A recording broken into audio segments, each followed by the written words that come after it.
Hello and welcome to the Develop Podcast.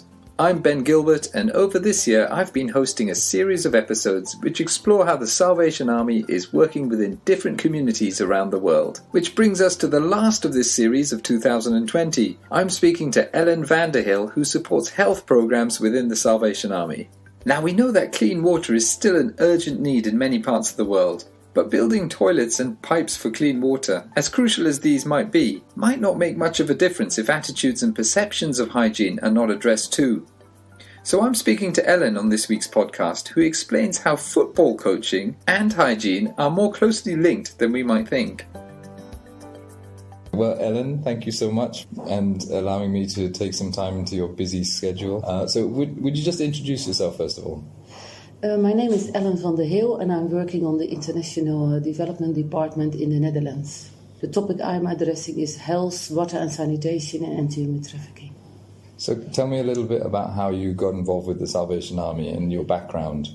My background is medical and I have lived in Africa for around 10 years. In Asia I lived for 5 years, and then sometimes you move also where God is leading you. And I believe very, very much in that. So I worked for different NGOs and also for refugee care. And sometimes refugee care is moving to another country. So I worked in the Netherlands for an NGO for 10 years. And then I thought, let me pick up another challenge. And the Salvation Army I've never worked for, but it's well known in the Netherlands. So Ellen, you've told me a little bit about a program that you're involved with in Ghana, which is primarily a WASH program, water and sanitation. But there's another element which is all to do with football. And so could you tell us a little bit more about that program and how water and football mix? Yeah, I can understand your question, but it is quite innovative. If you work with water and sanitation, we always think about drilling boreholes, harvesting rainwater, building sanitation blocks, whatever. This is the usual stuff we do, but we also become to know that really the change in an attitude, that's not easy. To make people really to use the facilities, to clean the facilities, and also particularly the attitude in hygiene, that is quite something. So then tested a method which is called football for water, which then you relate the football to the water. In the football team you are training your football team, so you have a coach and is training the team. So now we have coaches in the school and the coaches are training the teachers, and the teachers then become almost like a coach in the water and sanitation approach, which means you set up a football team in a school, and the attraction is then the football team. It's not the water and sanitation, because that is not so attractive for the boys and the girls. They just go to the toilet and that's all. So the attraction is the football team, and if you are in a football team and you are trained in a football team, you train different elements. For example, you're a team player, so whatever you do affects the other one. It's also discipline. It's also planning. So these elements then you link to the hygiene promotion, which you also need discipline, and you need also working together, because if one goes to the toilet and you don't clean the toilet, the other person is the problem. Very good point, yes. So basically you are linking football training and those sessions, sports training. So how does it work on a practical level? How does a typical football training session involve hygiene? People from the football team from the Netherlands, even real coaches sometimes who have trained football teams, they are coming. And we pay for the training, and then the training goes as follows. They train the teachers, and the teachers, they are training the children. When you play the football, everyone looks to the team, because there is a new team in the school, so you really get attraction because of the team. They also wear shirts for football for water, so you have a shirt not for football but football for water. And for example, let me give one example. If you have the ball, if you have to heat the ball, you can also say you have to heat the hygiene aspect, for example. So you can take it or you can pull it away.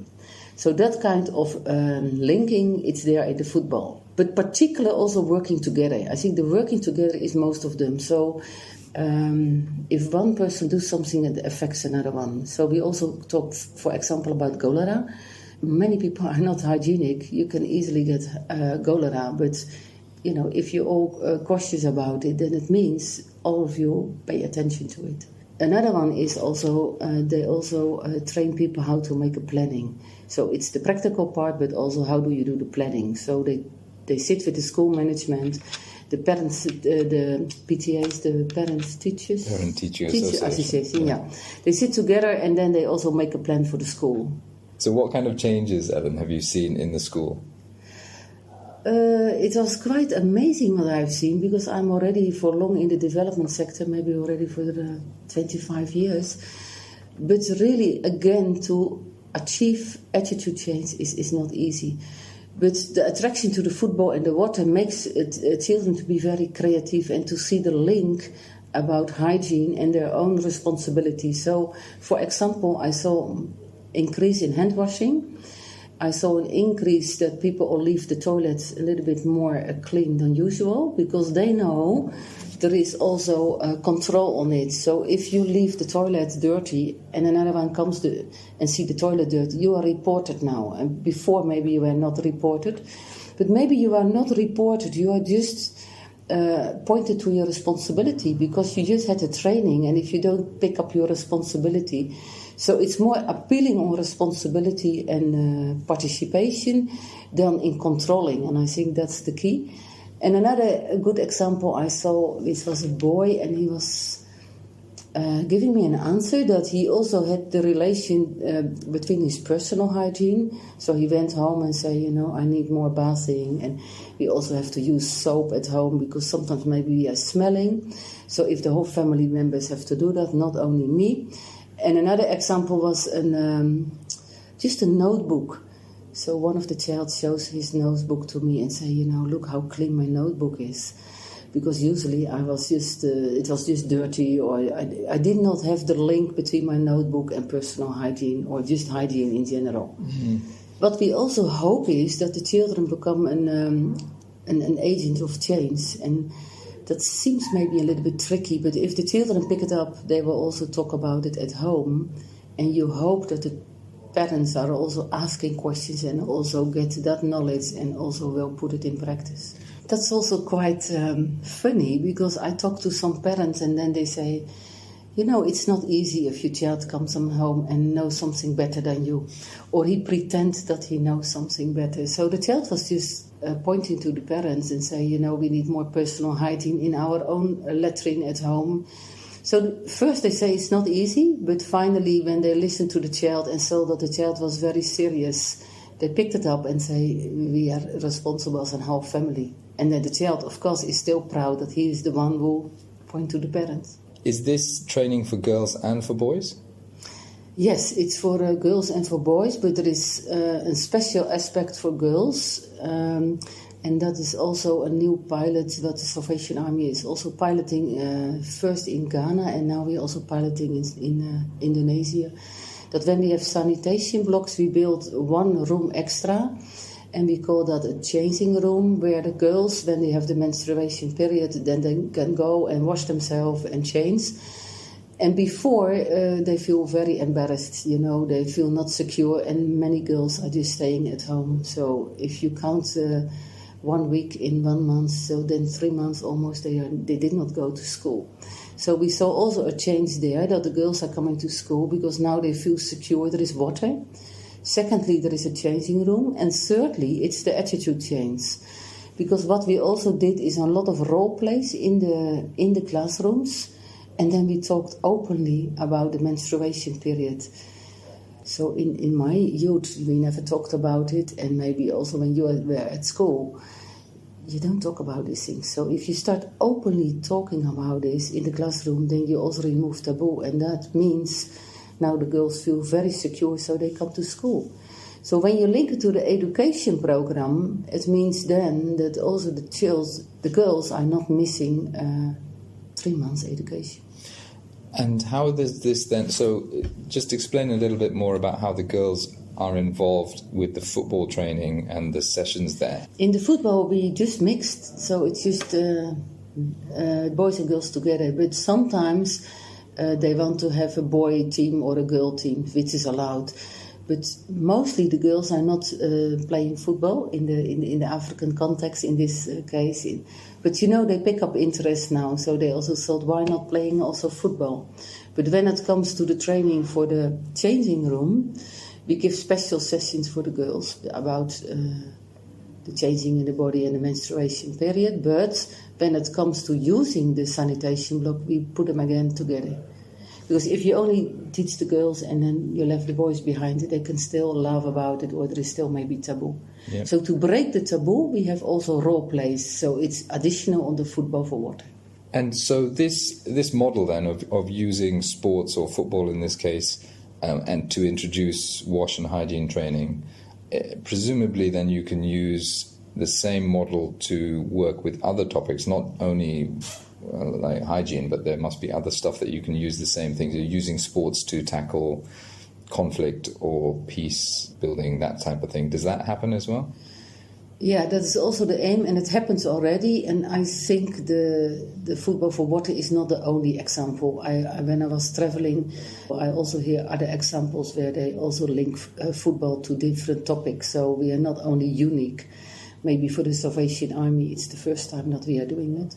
I hear also examples in conflict zones. Particularly, let me give an example. In Africa, you have this tribal conflict. So if you have a football team in your own tribe and you play football to the other tribe, then you really want to win, or the competition, and then sometimes hatred also come in. But if you start mixing these groups, then they have to choose, I'm going for my tribe, or I'm going for the football. And then sometimes people choose for the football because they know it's a game. And then afterwards there are discussions and say, this is also in real life. When you have friends from another tribe, what are you doing when the war zone is there, or when there is a peace-building effort, or after the war, what are you doing? And what are your attitude? What are your perceptions? And particularly the perceptions change, because if you are in the same team and you win, you have a feeling of competition, but also a feeling of achievements. So that means you can also have that, when you live together in a village and you manage to remain peace together. Also between Christians and Muslims, for example, that's another one. So you mean, if you see that in football, you can also achieve it in your village. That's amazing. That's really exciting what you're involved with. And so what are the next things for this particular program in Ghana? What we have also have done is an evaluation, because it is good also to learn lessons. It's very easy to say we roll it out because we have seen some success in people's life. But we want to improve on the model, so there is an evaluation going on also in Mozambique and Kenya. So we have 3 countries, not with the Salvation Army, but with the football for water. And out of these evaluations, they want to improve their model. And then we are planning to roll it out in more places in Ghana. And of course, we have to raise funding. That's always an issue. But we are planning to roll it out. And also to have some model schools that people can also come. Because sometimes you don't need so much money for the football for water. You need money for your facilities like water and the sanitation block, but for the model itself is not costly.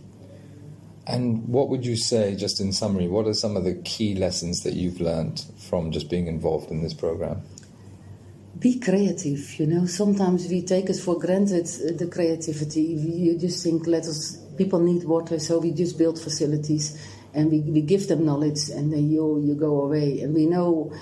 And actually, you expect that people take it up, and there is an attitude change. But that's really a topic in itself. To be honest, I came to the office this morning, and then I was tempted to cross the road while the traffic light was red. So I know I have to stop, and my attitude is also that I have to stop. But I was so much tempted to cross the road because many people did, and nothing happened. And that's attitude. And why I'm not doing it, I was just looking, is there a police around? Because maybe I get a ticket. But it was not my inner motivation, And honestly, I crossed the road. So attitude change, that is something which is really getting to the crux of measurement, because it's very easy when we look at some of our wash programs, we can measure how many sessions we've done, how much water, bore wells have been put in, how many tanks have gone in, whatever, how many toilets have been built. But how do you start to measure the attitude changes and the behavioral changes, which are essentially the outcomes and the long-term kind of changes that you're hoping to achieve. How do you measure that? It is a very valued question, and it's not an easy answer, because many people have studied for it and even don't know the answer. So we are still looking to the best ways, but some of the ways it's just particular life stories and also taking samples. So you know a little bit how many people you reach, so you pick up samples in life stories and ask the people themselves what changed before and after. So there's another way of reporting as well. I remember one innovative monitoring tool we had been using in the past in another area is a video. So we gave the people just a video camera, and they were told how to use it, and they said, you make videos in your own village before and after the interventions. So then when you have a video clip, you see the changes. There is nothing to report on because you see if people washing their hands, and of course maybe they put it on the video, but there are always people around that you also see attitude, because attitude is in more than only washing hands.